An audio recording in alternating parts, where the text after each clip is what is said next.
नमस्कार दोस्तों, आपका अपने YouTube channel exam helper RPSC RSSB में हार्दिक स्वागत है। साथियों, हम बात कर रहे हैं RPSC second grade science PYQ series की। तो साथियों, सेकंड ग्रेड के लिए ये जो सीरीज है बहुत ही महत्वपूर्ण सीरीज है। इसमें हम छोटे छोटे वीडियोस के माध्यम से मैं आपको बताता हूँ कि किस प्रकार आरपीएससी ने पुराने प्रश्न पत्रों में किस प्रकार के साइंस के प्रश्न पूछे थे।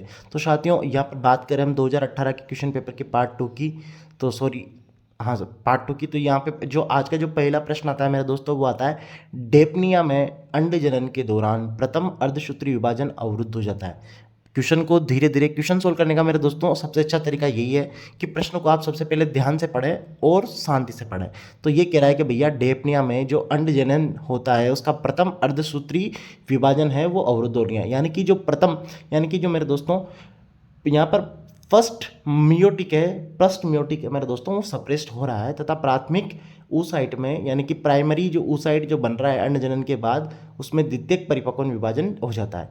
कहने का मतलब ये है मेरे दोस्तों, यानी कि प्राथमिक oocyte जो बनता है मेरे दोस्तों वो बिना अर्धसूत्री विभाजन के ही बन रहा है। तो मेरे दोस्तों ये कौन सी, इस प्रकार के निषेक जनन को क्या कहा जाता है? एपोमियोटिक। पहला ऑप्शन है एपोमियोटिक, दूसरा है अर्धसूत्री। अर्धसूत्री तो वैसे हो गया, तो ये तो नहीं आएगा। सूत्री, सूत्रित भी नहीं हो सकता क्योंकि सूत्री तो समसूत्री विभाजन को ही कहते हैं। अरहैनटोकी, ये भी ही नहीं होता। तो मेरे दोस्त उसका सही आंसर क्या हो जाएगा? Option number 1। मैं गारंटी के साथ दे रहा हूँ, प्रश्न थोड़ा डिफिकल्ट लगता है, लेकिन अगर प्रश्न को आप शांति से पढ़ेंगे, आपको अगर बेसिक नॉलेज भी है, तो ये प्रश्न को आप आसानी से कर सकते हैं। तो मेरे दोस्तों आपका जो पेशेंस लेवल है वो भी वहाँ पर चेक किया जाता है कि कितने शांति से, कितने कूल माइंड से आप प्रश्न का उत्तर दे रहे हैं। अगला प्रश्न है मेरे दोस्तों आज की सीरीज का, गर्मी, स्पर्श, ठंड तथा दाब से संबंधित केंद्र होते हैं। मेरे दोस्तों ये जो प्रश्न है एकदम फैक्चुअल प्रश्न है और कई बार कई जगह ये पूछा गया है, तो थोड़ा ये आप ध्यान से देखें। महत्वपूर्ण प्रश्न है। ललाट पाली में, अनुकपाल पाली में, भित्तीय पाली में, ललाट तथा अनुकपाल पाली दोनों में। तो मेरे दोस्त इसका सही आंसर होगा मेरे दोस्तों गर्मी, स्पर्श, ठंड और दाब। यानी कि आपको गर्म होने का, ठंडा होने का, स्पर्श का या किसी दाब का जो मेरे दोस्तों आपको महसूस होता है वो होता है भित्तीय पाली में। भित्तीय जो पाली है मेरे दोस्तों अपने मस्तिष्क की, उस वहाँ पर ये केंद्र बिंदु होता है जो कि आपको गर्मी, ठंड और स्पर्श और दाब से का महसूस करवाती है। तो दोस्तों अगर आप इस चैनल पर नए हैं तो अपने दोस्तों के साथ चैनल को जरूर शेयर करें, खुद भी इसको सब्सक्राइब करें, ये मेरी आपसे रिक्वेस्ट है, विनती है। अगला प्रश्न है आज का, कौन सा अमीनो अम्ल पूर्ववर्ती से संश्लेषित नहीं होता? अपने पूर्ववर्ती से नहीं बनता। साइटोक्रोम बिल्कुल बनता है भाई। हीम, हीम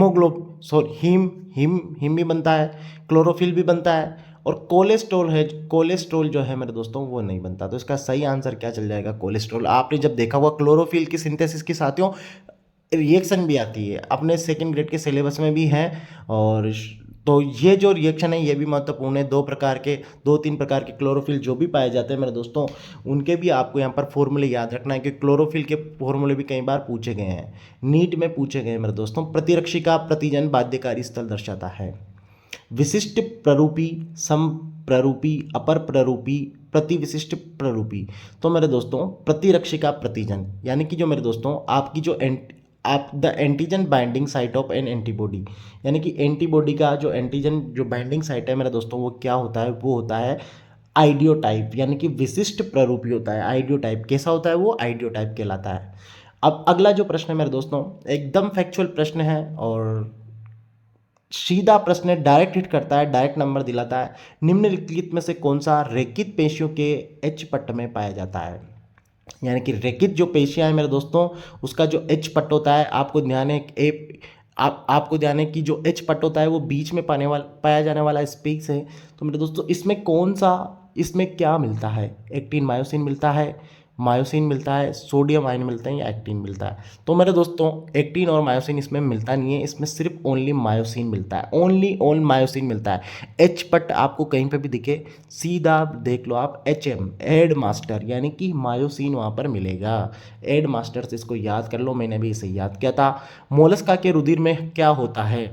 तो मेरे दोस्तों मोलस्का जो है मेरे दोस्तों यहाँ पर नॉन कोडेट्स का एक यहाँ पर वर्ग है। तो मोलस्का के रुधिर में क्या मिलता है? पोटेशियम मिलता है, कॉपर मिलता है, आयरन, सिल्वर।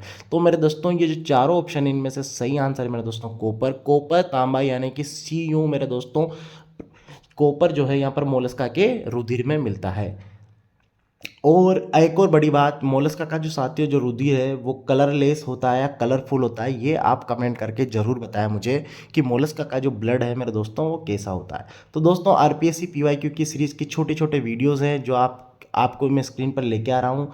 इस सीरीज़ का साथियों आज का एक और प्रश्न है वो है न्यूट्रोफिल की डेथ यानी कि न्यूट्रोफिल की मृत्यु का तात्पर्य क्या है। एंडोसाइटोसिस नहीं, पिनोसाइटोसिस नहीं, नेक्रोसिस बिल्कुल, अब एप्टोसिस, एप्टोसिस नहीं है मेरे दोस्तों, नेक्रोसिस यहाँ पर सही आंसर है। नेक्रोसिस यहाँ पर आपके सिलेबस में भी है। तो न्यूट्रोफिल की जो डेट है मेरे दोस्तों वो क्या कहलाती है, नेक्रोसिस।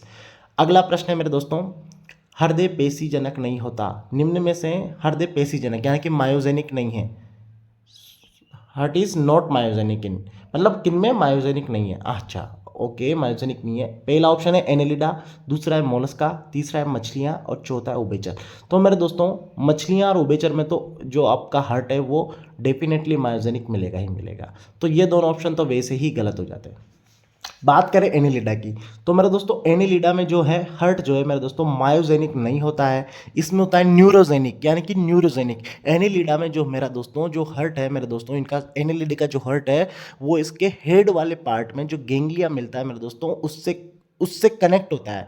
तो ये न्यूरोजेनिक होता है। कैसा होता है एनालिटिक का हर्ट, न्यूरोजेनिक। कैसा होता है, न्यूरोजेनिक। लेकिन मोलस्का का जो हर्ट है मेरे दोस्तों वो मायोजेनिक होता है। मैंने आपसे पिछले प्रश्न में एक क्वेश्चन रखा था कि मोलस्का में जो ब्लड है वो कैसा मिलता है। आप इसको कमेंट करके ज़रूर बताएं, कलरलेस होता है या कलरफुल होता है। मैं एनालिडा का बता देता हूँ, एनालिडा है मेरे दोस्तों, एनालिडा में जो है ब्लड वो रेड मिलता है। कैसा मिलता है, रेड मिलता है। लेकिन मोलस्का में रेड नहीं मिलता है। तो कौन से कलर का मिलता है या फिर कलरलेस होता है, ये भी मुझे बता देना। अगला प्रश्न है मेरे दोस्तों, कोशिकाएं जो एक्सोन रहित होती है, अतंत्रिकाक्षी कोशिकाएं, कूपर की कोशिकाएं, भित्तीय पेराइटल कोशिकाएं या घ्राण कोशिकाएं क्या कहलाती है मेरे दोस्तों। तो जो वो कोशिकाएं जिनमें मेरे दोस्तों यहाँ पर एक्सोन नहीं मिलता वो कहलाती है मेरे दोस्तों अतंत्रिकाक्षी कोशिकाएं। क्या कहलाती है वो दोस्तों, अतंत्रिकाक्षी कोशिकाएं।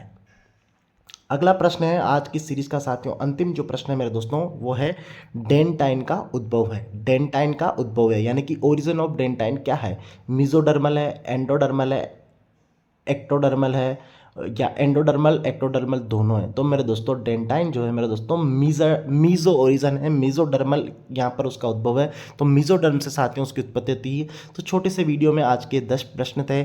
ऐसे ही आप छोटे छोटे वीडियोज़ के साथ बने रहने के लिए अपने चैनल को शेयर करें, सब्सक्राइब किए। थैंक यू दोस्तों।